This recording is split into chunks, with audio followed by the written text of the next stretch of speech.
PM announces cash aid for victims of Sri Johor PPR fire.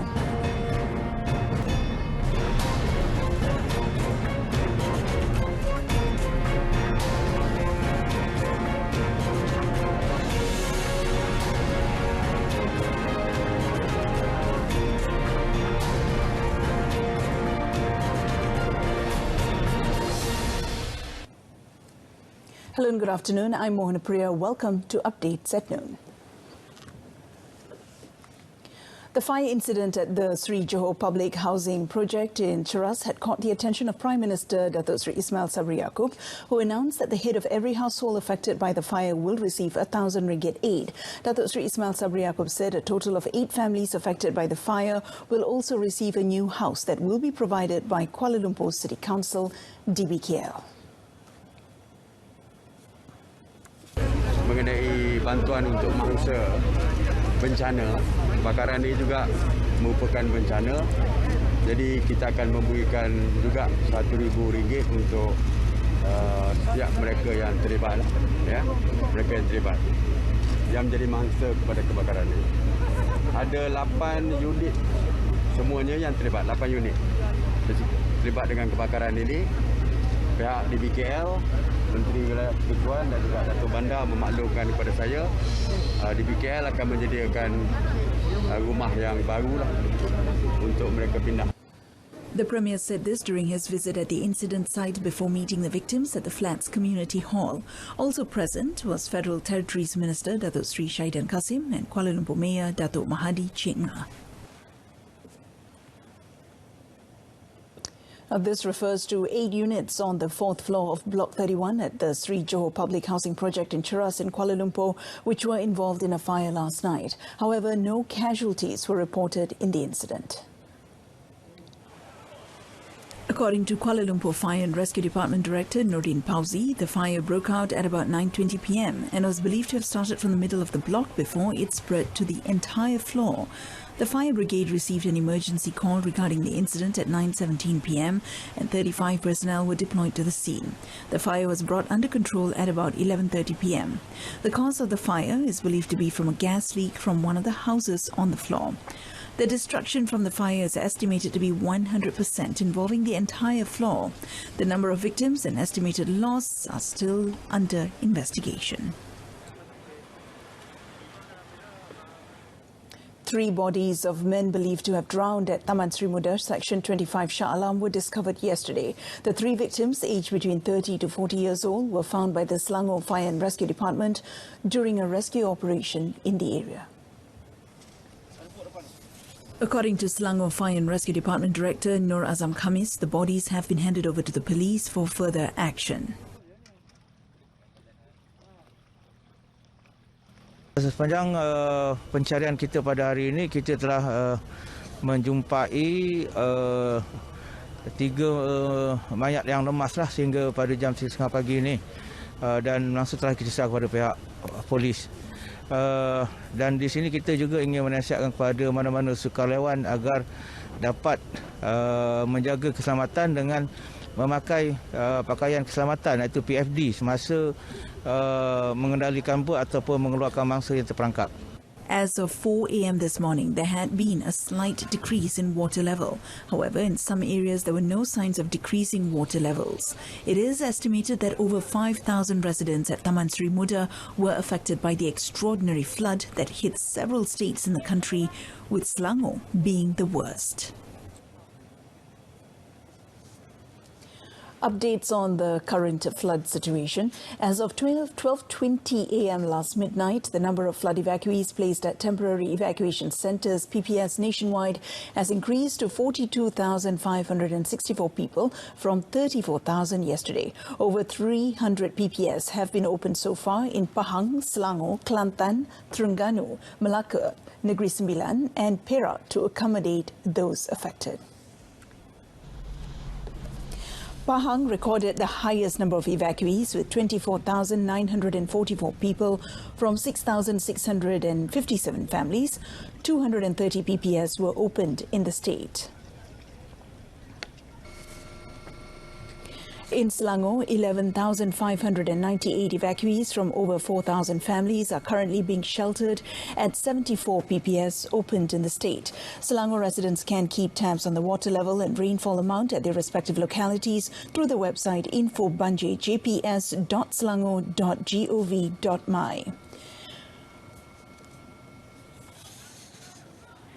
3,737 people from 1,086 families are currently seeking shelter at 57 PPS in Kelantan.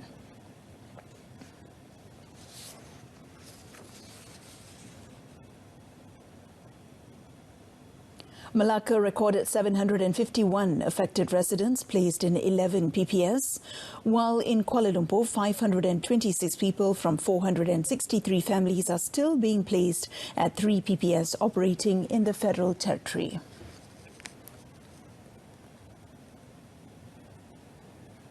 Over in Negeri Sembilan, 484 people from 105 families are still stranded at 12 PPS, and 288 people in Terengganu are still placed in 7 operating PPS in the state.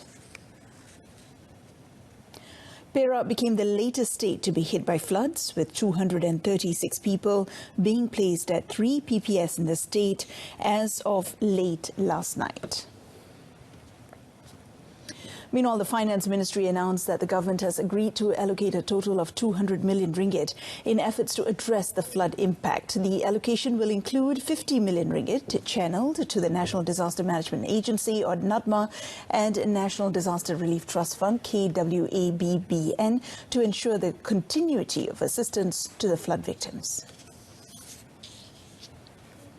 Finance Minister Tengku Datuk Sri Zafrul Tengku Abdul Aziz in a statement said the government will also increase the rate of financial aid to 1,000 ringgit instead of 500 ringgit previously. He also said the government will provide an initial allocation of 100 million ringgit in preparation for post-floods recovery effort, such as repairing houses and public infrastructure that were damaged by the floods. Finance Ministry, through Central Bank, is currently discussing with banking sectors to provide repayment aid program for those affected. The government had also activated the government-linked investment companies, GLICs, and government-linked companies, GLCs, disaster recovery network to provide aid to the flood victims. The Finance Minister said matching grants comprising 25 million ringgit from the government and 25 million ringgit from the GLICs and GLCs will be allocated for GDRN. Prasarana Malaysia Berhad's bus services in the Klang Valley area are expected to be disrupted in a few days to come. According to Transport Minister Datuk Sri Dr. Wee Ka Siong, due to the flood disaster that hit Shah Alam, the Prasarana buses have not been able to return to their designated depot. However, train services have resumed their operations. Saya menyeru kepada publik, mungkin perkhidmatan bas beberapa hari ini akan terkendala dan belum dapat pulih sepenuhnya disebabkan faktor cuaca dan juga disebabkan pengoperasian terkendala dan mereka tak dapat balik ke depo di Shah Alam.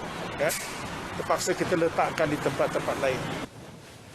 Prasarana had set up a temporary shelter at the Putra Heights LRT station. The Ministry of Higher Education, MOHE, has activated the Floods Mobilization Unit at KPT to synchronize aid distribution to higher learning institutions, students and personnel. In addition, the Mobilization Unit will act as an information center for those affected by the floods. According to the Minister of Higher Education, Datuk Sri Dr. Noraini Ahmad, all higher learning institutes, IPTs, have been instructed to open their own mobilization unit to expedite aid distribution. The Malaysian Universities Volunteer Commission, MASCOM, was also deployed as volunteers to assist with the post-flood cleaning work. Students and personnel that experienced any difficulties and require any assistance may call the hotline or contact them through the email as shown on the screen.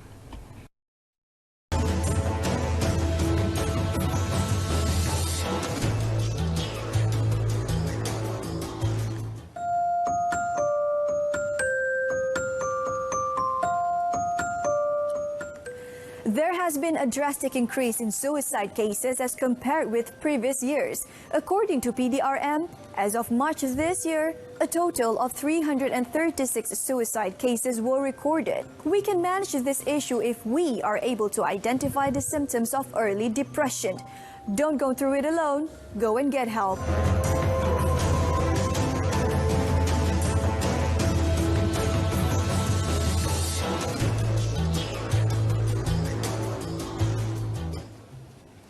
Malaysia were shown the exit from the 2020 AFF Cup tournament when they lost 4-1 to traditional rivals Indonesia in the last Group B match at the Singapore National Stadium last night. Now, the defeat dashed the semi-final hope of the squad under coach Tan Cheng Ho as they finished third in the group with 6 points from 4 matches. In the encounter, Malaysia entered the field with a mission to win in order to qualify for the semi-finals. On the other hand, Indonesia only required a draw. It is Malaysia's third defeat to Indonesia in their last 5 meetings of the AFF Cup. The do-or-die match for both teams saw Malaysia drawing first blood when M. Kogileswaran Raj scored with a volley from outside the penalty box in the 13th minute. However, lackluster defence from the national squad was punished by Indonesian centre Irfan Jaya as he struck twice, first in the 36th minute and another in the 43rd. The Garudas did not ease up, adding a third goal by Pratama Arhan and a fourth by Elkan Bagot in the 50th and 82nd minute respectively. The win over Malaysia has enabled Indonesia, coached by Shin Tae-ong, to advance to the semi-finals as group champions on 10 points, the same as Vietnam, who are second on goal difference. And that concludes today's edition of Updates at Noon. In our top story today, PM announces cash aid for victims of Sri Johor PPR fire. News at 10 comes on this evening on My Freeview's Berita RTM news channel, or you can also watch it online on RTM Click's website and mobile app. With that, I'm Mohana Priya. Thank you for your company.